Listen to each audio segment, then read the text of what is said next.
अब अगर आपको याद हो तो अभी कुछ समय पहले हमने BYD C-Line 7 ड्राइव की थी, जो मुझे पर्सनली काफ़ी ज़्यादा पसंद आई और उसको ड्राइव करने के बाद मेरी एक फीलिंग थी कि ये काफ़ी बेटर कार है, जिसकी काफ़ी अच्छी रेंज है, ग्राउंड क्लियरेंस अच्छी है, परफॉर्मेंस डिसेंट है, तो फिर अब कोई सील क्यों लेगा। लेकिन इस कार को ड्राइव करने के बाद मेरी जो वो सोच थी ना, उसमें थोड़ा सा नहीं, एक्चुअली काफ़ी ज़्यादा परिवर्तन आ गया।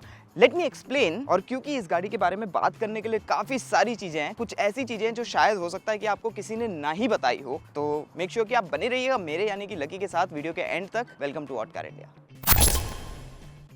अब देखिए, मुझे ऐसा नहीं लगता कि BYD को किसी तरह के इंट्रोडक्शन की ज़रूरत है, लेकिन फिर भी अगर आप लोग क्यूरियस हो तो आपको ये बात बड़ी इंटरेस्टिंग लगेगी कि वैसे तो BYD ने अपनी शुरुआत 1995 में एज अ बैटरी मैन्युफैक्चरर कर ली थी, लेकिन कार मार्केट में BYD ने अपनी शुरुआत 2003 में की थी। And then fast forward to 2025, 22 सालों में BYD globally new energy vehicle market में एक लीडिंग मैन्युफैक्चरर बन के उभरी है। नाउ आई नो कि ये हिस्ट्री लेसन काफी क्विक था, लेकिन अगर आपको BYD की हिस्ट्री के ऊपर एक डिटेल्ड वीडियो चाहिए तो लाइक करिए, कमेंट में BYD लिखिए, और जितने ज्यादा लाइक और जितने ज्यादा कमेंट आएंगे उतनी जल्दी मैं वीडियो बनाऊंगा। और हाँ, लगे हाथ सब्सक्राइब भी कर लीजिएगा। और अब बात करते हैं BYD सील की। तो इसमें 3 वेरिएंट्स के ऑप्शन है और ex showroom price range 41 lakh rupees से स्टार्ट होती है। और जो वेरिएंट आज हम ड्राइव कर रहे हैं वो है परफॉर्मेंस, जिसके ex showroom prices 53 lakh rupees है अकॉर्डिंग टू 2024 प्राइस लिस्ट, क्योंकि 2025 के प्राइसेस अभी आए नहीं है। एनीवे, इसका डिजाइन काफी वेल प्रोपोर्शनड है। मुझे ये 19 इंच व्हील्स भी काफी पसंद आए, जो आर्चेस को काफी अच्छे से फिल करते हैं। और यहाँ रिम्स के ऊपर अगर आप ध्यान दे तो आपको एरो इंसर्ट्स भी दिखेंगे, जो इसके एरो ड्रैग को कम करने में हेल्प करते हैं। इनफैक्ट इसकी स्ट्रीमलाइन बॉडी स्टाइलिंग सिर्फ कूल दिखने के लिए नहीं है, बल्कि इसको 0.219 का लो ड्रैग कोएफिशिएंट देने के लिए है, जिसका हमें रेंज में एक बहुत बड़ा बेनिफिट मिलता है। उसके बारे में मैं थोड़ी देर बाद डिस्कस करूंगा। अभी इसके इंटीरियर की बात करते हैं, क्योंकि सील को अंदर से भी BYD ने काफी अच्छे फीचर्स से इक्विप किया है। इंटीरियर की चॉइस ऑफ मटेरियल्स भी काफी प्रीमियम है, और यहाँ डैशबोर्ड पर आपको स्वेट भी मिलता है। स्पोर्टी सीट्स हैं, रोटेट होने वाली टच स्क्रीन है, wireless Apple CarPlay, Android auto और 360 डिग्री कैमरा के साथ एक बड़ी पैनोरामिक ग्लास रूफ भी है। और इसकी जो सेकंड रो सीट है वो भी काफी स्पेशियस और कंफर्टेबल है। इन माय ओपिनियन इसके अंदर बैठते ही आपको एक फ्लैगशिप प्रोडक्ट जैसा फील आएगा।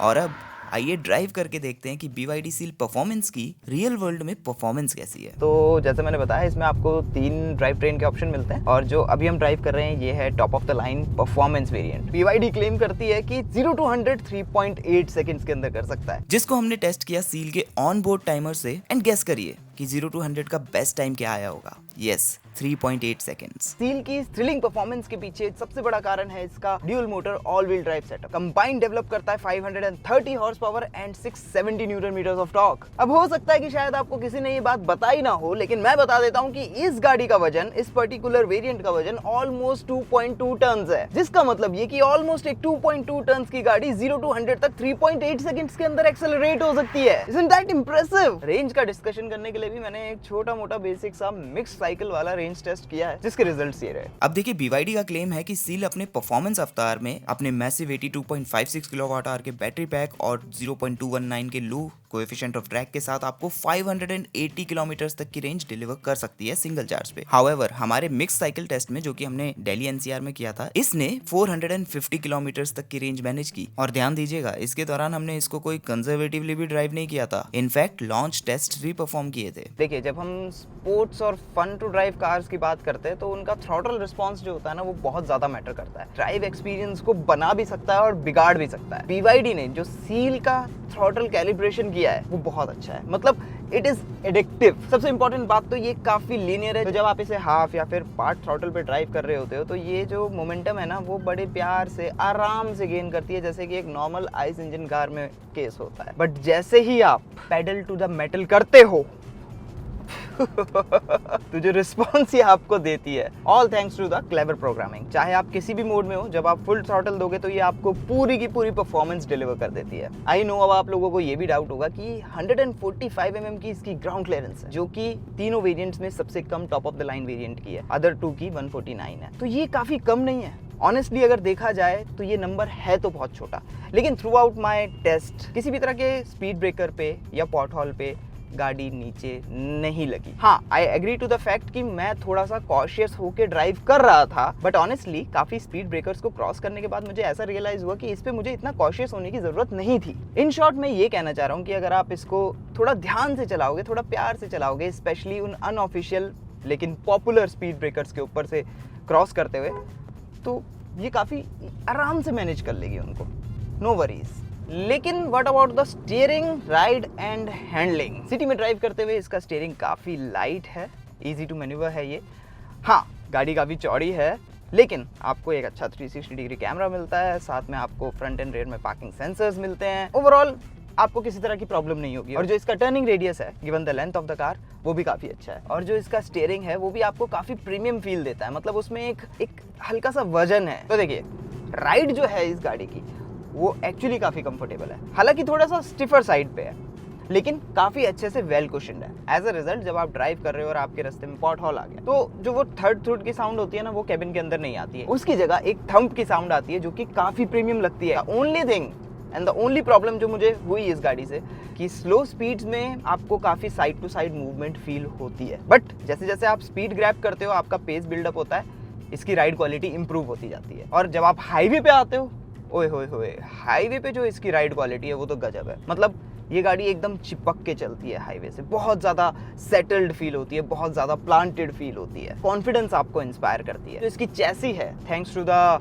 Cell to body technology from the BYD, वो भी काफ़ी ज़्यादा स्टिफ है। उसमें बेसिकली क्या है कि जो सेल्स हैं उनको बॉडी में इस तरह से सैंडविच किया गया है कि वो ओवरऑल चैसी की स्टिफनेस को और ज़्यादा इंप्रूव कर देते हैं, और ज़्यादा चैसी को स्टिफ और रिजिड कर देते हैं। और उसके साथ आप कंबाइन कर लीजिए इंडिपेंडेंट सस्पेंशन सेटअप जो कि चारों व्हील्स में है, low centre of gravity BYD Seal, काफ़ी ज़्यादा हैवी होने के बावजूद भी ट्विस्ट पे, टर्न्स पे, कर्व्स पे बहुत ही फन फील होती है। और जो ग्रिप लेवल्स हैं वो भी काफ़ी ज़्यादा अच्छे हैं, जिसका एक बहुत इंपॉर्टेंट कारण क्या है, इसका इंटेलिजेंट टॉर्क मैनेजमेंट सिस्टम, जो कि हर एक टायर को देखता रहता है कि किस टायर को कितने टॉर्क की ज़रूरत है, और उसको उसके ट्रैक्शन के हिसाब से टॉर्क प्रोवाइड करता है ना। क्योंकि एक ही भी है तो रीजन की बात भी होनी चाहिए, तो यस, इसमें आपको रीजन मोड्स मिलते हैं, लेकिन सिर्फ दो ही, एक स्टैंडर्ड और एक हाई। और जो स्टैंडर्ड मोड है उसको तो आप ऐसे मान लीजिए कि वो बहुत ही मिनिमम 0 ना के बराबर इफेक्ट देता है, लेकिन जो हाई रीजन मोड है उसका रीजन इफेक्ट मुझे अच्छा लगा। हाउएवर एक बात है कि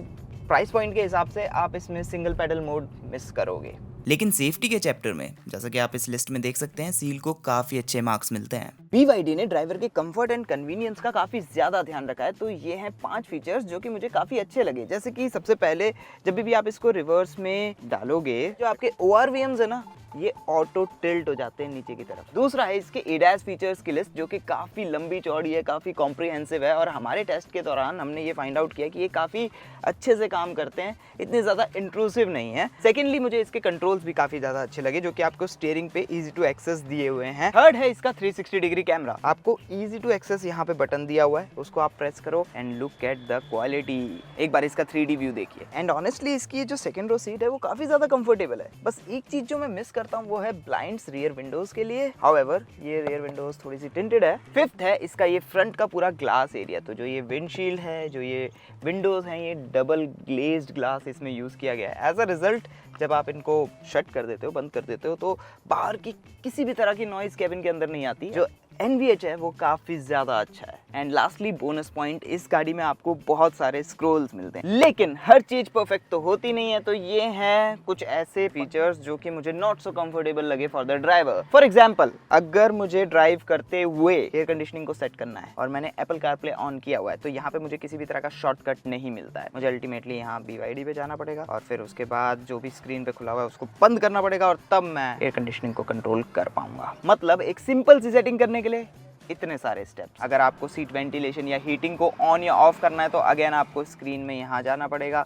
फिर आपको सीट वेंटिलेशन का बटन दबाना पड़ेगा, और तब आप इसको सेट कर सकते हो। इसके एयर वेंट्स, यहाँ पे आपको ये चीज़ भी स्क्रीन से सेट करनी पड़ती है। तो ये फैंसी तो है, पार्टी ट्रिक तो है, लेकिन जहाँ तक प्रैक्टिकलिटी की बात हो, आई फील कि नॉर्मल से एयर वेंट्स को इतना ओवर इंजीनियर करने की जरूरत नहीं थी BYD को। नेक्स्ट, आपको वो बड़ी ग्लास रूफ याद है? इवन दो सिल्वर प्लेटेड है, फिर भी उससे अच्छी खासी हीट कैबिन में ट्रांसफर होती है, जो कि गर्मी के गर्म दिनों में एक्सपीरियंस को थोड़ा किरकिरा कर सकती है। And last but not least, इसकी ये स्पोर्टी सीट्स, जिनमें लंबार सपोर्ट की थोड़ी कमी आपको फील होगी।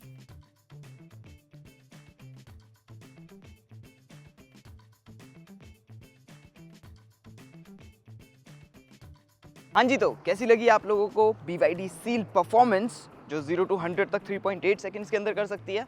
इंप्रेसिव है, let me know in the comment section. अब आप लोगों के कुछ डाउट्स हैं इसके ऊपर तो वो भी हम डिस्कस कर सकते हैं। आप लोग यहाँ पे और यहाँ पे क्लिक करके आगे की वीडियोस देखिए।